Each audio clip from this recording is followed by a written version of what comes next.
kami telah bergabung Direktur Eksekutif Poltreking Indonesia, Mas Hanta Yuda, kemudian peneliti LSI DNIJA, Mas Ardian Sopa, dan juga pakar komunikasi politik, Bang Effendi Ghazali. Selamat petang semuanya.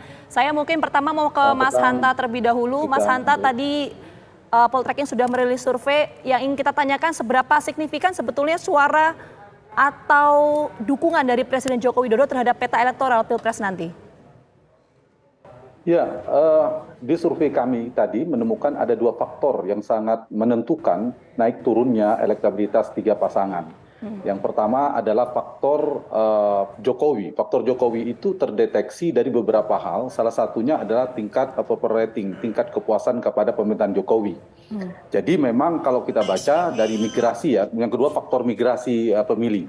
Nah, kita menemukan semacam korelasi. Jika tingkat kepuasan kepada Jokowi naik, dia berbanding lurus dengan perolehan minimal stabil dengan elektabilitas pasangan Prabowo Gibran. Dan kepuasan kepada Jokowi berbanding terbalik dengan pertumbuhan elektabilitas Anies Mohaimin. Dan itu bisa kita lihat, sebelumnya Anies Mohaimin naik, kita lihat di saat yang sama ada sedikit penurunan pada tingkat kepuasan Pak Jokowi. Nah sekarang ini tingkat kepuasan Pak Jokowi itu stabil, relatif agak naik 1-2%, tapi mungkin bisa dikatakan stabil. Dan ini yang menyebabkan tertahannya tingkat pertumbuhan elektabilitas pada Anies Mohaimin.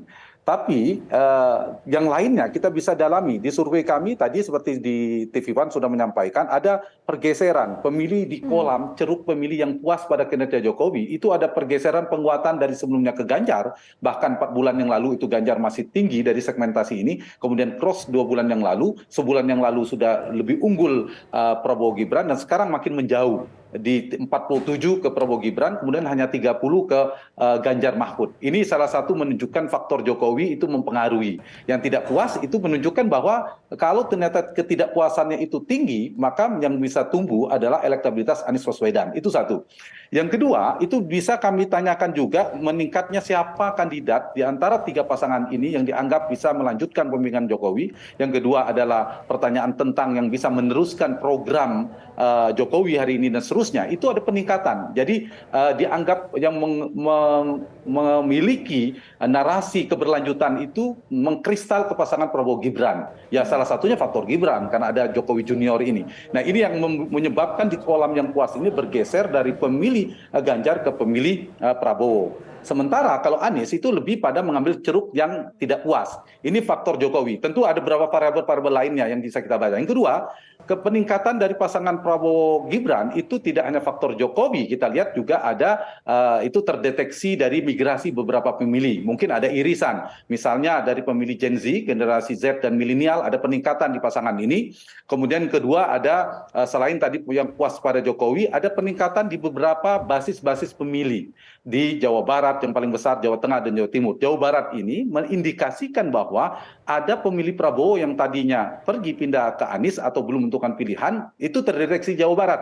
Perolehan Prabowo Gibran meningkat di Jawa Barat yang sebelumnya sedikit turun di survei sebulan yang lalu. Sementara di Jawa Tengah ada peningkatan sedikit dan melejit di Jawa Timur. Nah ini juga menjelaskan faktor di mana ada basis Prabowo yang pulang, yang kembali mendukung Prabowo. Jadi 3 faktor ini saya kira menjadi salah satu faktor yang menyebabkan meningkatnya elektabilitas pasangan Prabowo Gibran. Faktor Jokowi dengan beberapa variabel tadi, faktor basis Prabowo sumbangsinya mungkin 1-2%. Kalau faktor Jokowi pemilih Ganjar itu Ganjar turun 3%, itu diindikasikan pindah ke Prabowo Gibran. 3 ditambah 1 pun sudah 4%. Ditambah peningkatan approval rating sekitar 1-2%. Nah itulah angka kemungkinan didapatnya dideteksi dari survei ini 5% peningkatan di Prabowo Gibran, ada penurunan di Ganjar 3% dan stagnasi di Anies Baswedan. Jadi faktor itu saya kira Vita yang bisa kita sampaikan. Tapi dinamika ini masih mungkin berubah kemungkinan lainnya dengan 3 faktor tadi. Saya kembali. Satu, approval rating Jokowi.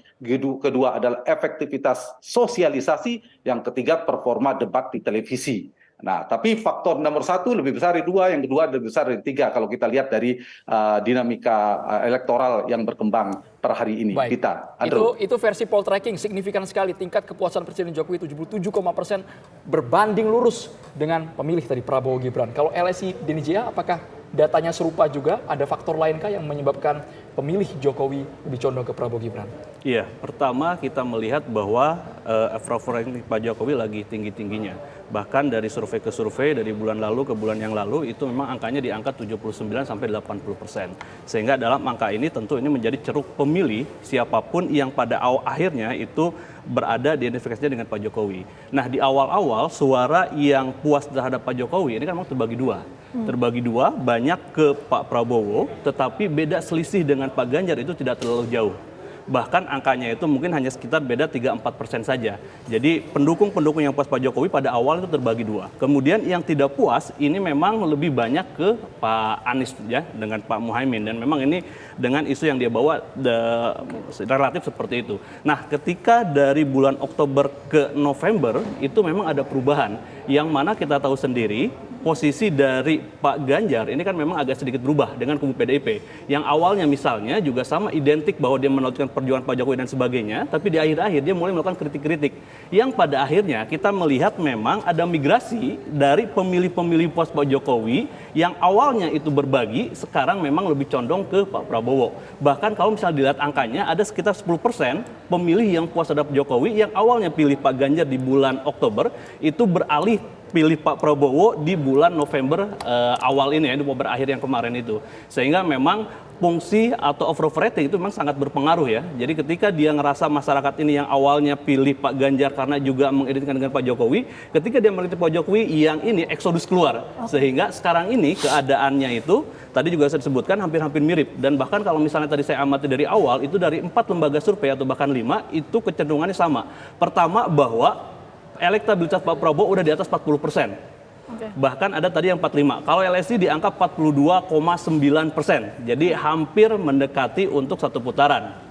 Satu. Yang kedua, kalau misalnya kita lihat eksodus dari pemilih-pemilih Pak Jokowi yang ada di Pak Ganjar itu juga menyebabkan penurunan dukungan terhadap Pak Ganjar.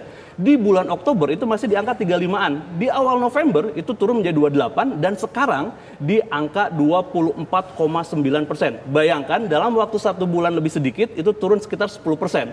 Jadi memang kalau kita melihat ini ada eksodus yang luar biasa. Sehingga kalau misalnya tidak merubah strategi di timnya Pak Ganjar, bisa jadi ini pada akhirnya ada salib menyalip. Karena secara tren, Pak Prabowo tadi itu lebih naik dia, kemudian Pak Ganjar ini turun, Pak Anies juga naik. Sehingga sekarang ini bedanya hanya di bawah 1%, tepatnya di bawah 0,9%. Jadi kalau misalnya nanti tidak ada perubahan strategi dan saya amati sebenarnya udah agak mulai berubah juga nih. Karena mungkin juga membaca data dan saya yakin juga ya ada juga data yang dibaca sehingga bisa memungkinkan bahwa pertarungan ini adalah pertarungan untuk satu putaran buat Pak Prabowo karena kekurangan untuk satu putaran kan 50 plus 1 suara. Sehingga sekarang 42,9 beda kurang 7,7% saja. Dia kurang 7,7%, tetapi kalau misalnya Pak Ganjar dengan Pak Anies ini untuk dia lolos satu putaran 33,3% untuk dia lolos. Sehingga kekurangan dari Pak Ganjar dan Pak Anies itu lebih besar dibandingkan dengan kekurangan Pak Prabowo untuk masuk satu putaran. Oke, kita tangkap poinnya. Ini menarik ya. Saya mau langsung ke Bang Ege. Kalau tadi LSI dan poltreking mengcapture bahwa tingkat kepuasan publik terhadap pemerintah Pak Jokowi ini punya pengaruh signifikan terhadap pemilu, apakah itu jadi satu-satunya faktor utama atau ada faktor lain sebetulnya di balik itu kalau menurut Bang Ege? Iya, banyak, tapi sebelum menjawab supaya kita jawabannya aman dan nyaman dalam konteks metodologi dan algoritma, saya mau bilang begini nih, jadi nantinya bisa eksplorasinya lebih enak, sambil senyum kita nih. Kalau pemilihan presiden dilaksanakan pada hari ini gitu ya, dan terlaksana dalam 2 putaran, maka hampir pasti Prabowo yang masuk ke putaran kedua. Yang lainnya bersaing untuk menuju ke sana. Bahkan kita harus lebih berani lagi kalau saja pemilu dilaksanakan hari ini dan hanya 1 putaran, yang lebih berpeluang untuk menang itu Prabowo Gibran. Aman dan nyaman kan, baik secara metodologi, betul kan? Betul. Maupun secara algoritma nih, supaya serangan-serangan itu nggak terlalu perlu kalau kita masuk ke sana. Tapi saya sebelum menjawab ini, ada jembatan sedikit. Ada juga hasil Litbang Kompas pada hari ini ya. Nanti kalau ada hasil Litbang TV One bersama dengan Universitas Bakri dulu itu juga menarik karena di dunia itu akurat loh. Yang kemarin tuh LA Times ya bersama dengan University of Southern California juga kuat. Nah, hasilnya menjadi menarik adalah angkanya masih rendah, elektabilitas tertinggi itu 39,3, bukan yang 45,8 paling tinggi ya di berbagai lembaga lain. Dan yang menarik adalah angka bimbang ini jadi belum membuat keputusan 28,7%. Dibandingkan dengan kalau di indikator 5,8%, LSI 8,3%, LSI Deni JA ini 7,7%, dan Hantayuda yang masih bersama-sama dengan kita 4,4%. Jadi ini perlu dipikirkan dalam pemahaman, ada yang maju sekali, lalu ada yang katakanlah pendekatan klasik atau pendekatan konservatif. Dua-duanya benar, karena yang saya ingin katakan, kalau Anda sampai di angka 45,8 dengan margin error Anda yang paling yang katakanlah ke bawahnya itu 43,2. Sementara ini hasil 39,3 dengan margin errornya naik ke atas 2,65, nggak ketemu tuh karena ada angka 41,95, 43,2 dan 41,95. Ini buat catatan saja di kepala kita. Tadi kan kita sudah mengamankan diri. Sekarang baru masuk ke Jokowi Effect. Ini menarik. Kita fokus dulu ke situ. Ya, termasuk dari Litbang Kompas maupun penjelasan Hantayuda. Tadi saya percaya bahwa misalnya begini, pendukung Jokowi dulu yang semula mendukung Ganjar di angka 48,1, sekarang tinggal 27,4. Pendukung Jokowi yang dulu memilih Prabowo 22,9 sekarang menjadi 39,8. Naiknya tinggi sekali. Sementara yang puas terhadap pemerintahan Jokowi itu dulu misalnya memilih Ganjar 40,3, sekarang tinggal 21,5. Yang dulu memilih Prabowo 30,9 sekarang menjadi 42,6. Jadi benar, ini adalah dua faktor yang disebutkan tadi Hantayuda, Andrean juga, bahwa yang dulu memilih Jokowi sekarang migrasi mula-mula dari Ganjar besarnya sekarang ke Prabowo. Yang tapi puas pun terhadap kinerja itu apakah satu-satunya faktor atau ada kan faktor dua? lain? Ini ada dua faktor tadi kan, ada dua faktor, yaitu bahwa yang dulu milih Jokowi semula memilih Ganjar, sekarang lebih banyak berimigrasi ke Prabowo. Yang puas terhadap pemerintahan Jokowi belum tentu berarti dia memilih Jokowi sebelumnya pada pemilu sebelumnya, itu juga lebih banyak ke Prabowo. Dan yang agak penting, justru yang dulu milih PDIP, yang dulu sebagian besar itu ke Ganjar, sekarang juga bermigrasi ke Prabowo. Jadi partainya sendiri, walaupun ya di legislatif selalu unggul, betul ya, sampai sekarang masih unggul, betul ya secara umum. Tapi harus bertanya-tanya kenapa ya seakan-akan ada perbedaan kalau partai legislatif masih, tetapi begitu presiden sekarang ada perbedaan. Itu faktor ketiga kan, berarti selain dari tadi pemilih Jokowi yang puas terhadap kinerja Jokowi sama pemilih PDIP sendiri.